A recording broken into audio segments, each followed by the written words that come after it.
Electric Cafe.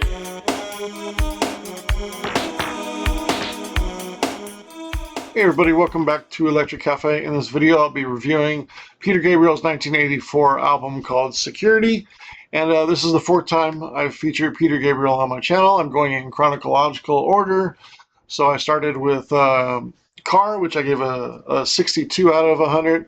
I gave Scratch a 55 out of 100. And then Melt is my favorite of his first four albums, which I gave a 72 out of. I really enjoy Melt, and I think I felt like it was Peter Gabriel embracing the electronic music side, but it also, the avant-gardeness of that album sort of matches his on-stage presence and his sort of the abstractness that he wants to present in his albums, and of course that culminated with the Plays Live album. And so that kind of was like a perfect marriage to that point of his music evolving and his stage presence. And I really, really like Melt a lot.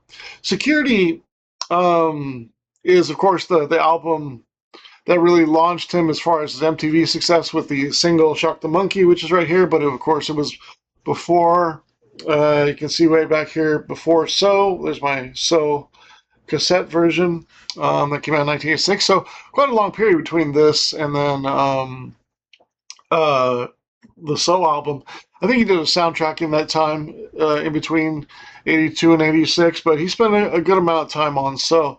But Shock the Monkey was his first MTV hit. The video was played on MTV a lot, and it was a great, catchy song, and it's the lead single for this album. And it was also featured in the Matthew Broderick movie, which didn't do too well at the box office. It was called Project X.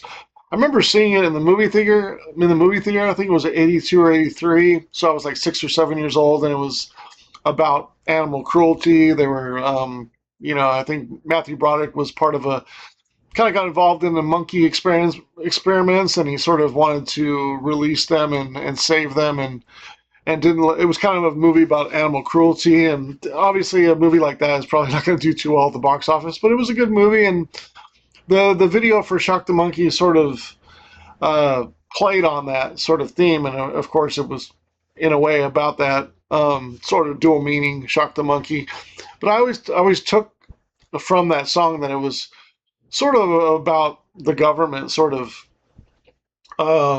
making people blind and shocking you with abstractness, and maybe it also it was a play against censorship in a way too. I always felt like, but it seemed to be because it was so forward, with Shock the Monkey, that it was really about animal cruelty, and so it maybe been a hard video to watch for some people, and just the idea of it.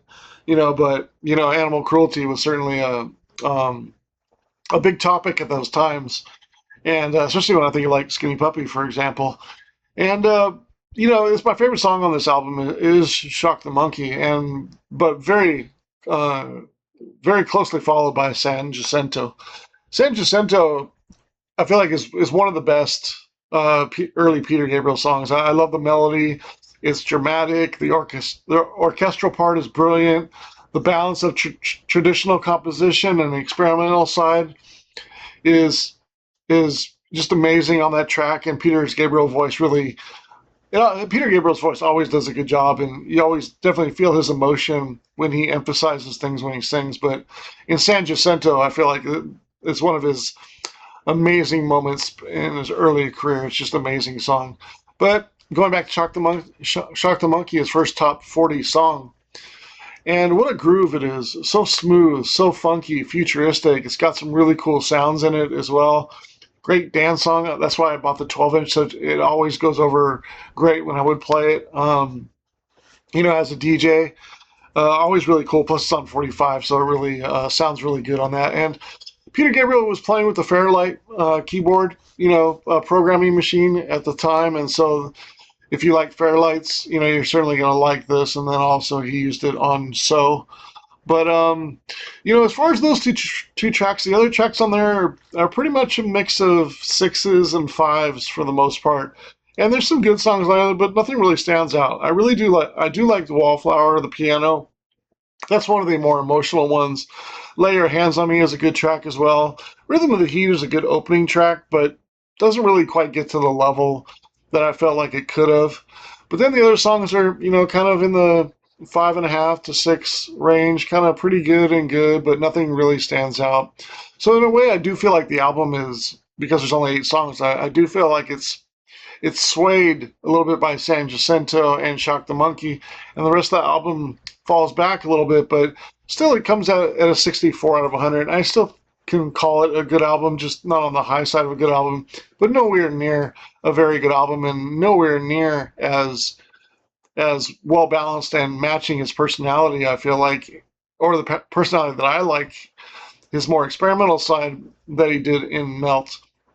This album feels like he's going more towards the world sound, and that I think that culminated on maybe Us, and maybe also a little bit on So, as far as the world sound. But I think on So he kind of went more maybe too poppy in some respect, but on Us I feel like he fine tuned it a little bit more, except for a couple songs in there. I'm not a big fan of Kiss That Frog or Steam. But other than those 2 songs, I really like Us.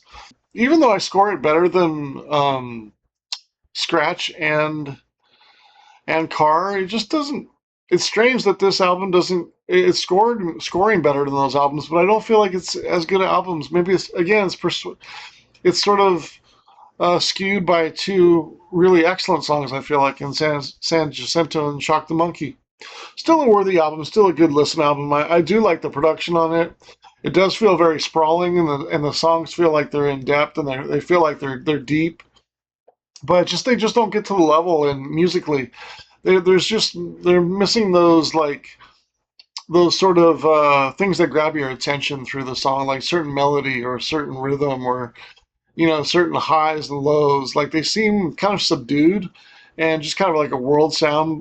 And I do like the percussion in this album, but I just don't feel like the songs quite get to the level of some of the other songs on other albums. And you can see at this time, even though it's 4 albums in, like of Peter Gabriel's albums, like you can see like I feel like he's having a tough time, creating one outstanding album, like where the songs really meet the experimentalism and the flow of the albums. Like I really like they feel like expansive albums, for being pop music, but just some of the songs just don't quite get there, and some of them just don't hit the mark. And maybe his abstractness is sort of maybe uh maybe just being I wouldn't say combative, but maybe just not really balancing his pop his pop interests, or it's just kind of off a little bit. And maybe that best came together in Melt. And I feel like Peter Gabriel should have went more the experimental side. Like I feel like he could have been more of a Brian Eno, or even though he's a really good frontman, I feel like sometimes I'm kind of conflicted on his albums, if you get what I mean. Like there's sometimes brilliant tracks, and then there's just songs that really just don't do anything for me. And then maybe I know it's his message. I don't get into the lyrics too much, and there's certain views that he has, and certain topics that I don't necessarily fully sympathize with or empathize with. But yeah, it just kind of misses on some things. Maybe wanting I'm wanting more of the experimental side from him than the pop side, and when he goes pop, it's maybe kind of misses the mark for me, like Sledgehammer, or again like Steam or Kiss the Frog. And then there's times where I do find him in a groove, and I like his expansive experimental side, and the sort of tribal sound that he kind of creates with the world sound, which I do like. I feel like he would have gone a little bit better if he kind of keep that tribal going with the world sound. I think would have been a little bit better, more experimental side for him to kind of go into than kind of touching into pop and here and there. But he was pretty brilliant in both of them in his own way, and certainly has a lot of success. But sometimes I feel conflicted about the directions of his albums. But there's certain, there's some songs I love by Peter Gabriel, and there's some songs where they just don't feel like they hit a mark for me. And this might be the best album that has that kind of says that for me. I'd love to know what your thoughts are on Security. I'm still giving it a 64 out of 100. I still think it's a good album, but I just feel like I want more from his albums. Like when I listen to Plays Live, like that album seems to be a really good.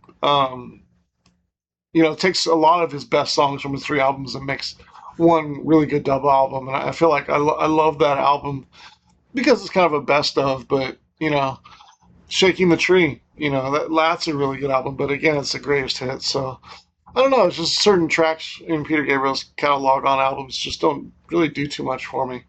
But again, love to know your opinion on Security by Peter Gabriel. If there's an album you'd like me to review in the future, just send me an email. My email is right down below. And you can see below how I score tracks and albums. And we'll see you on the next video.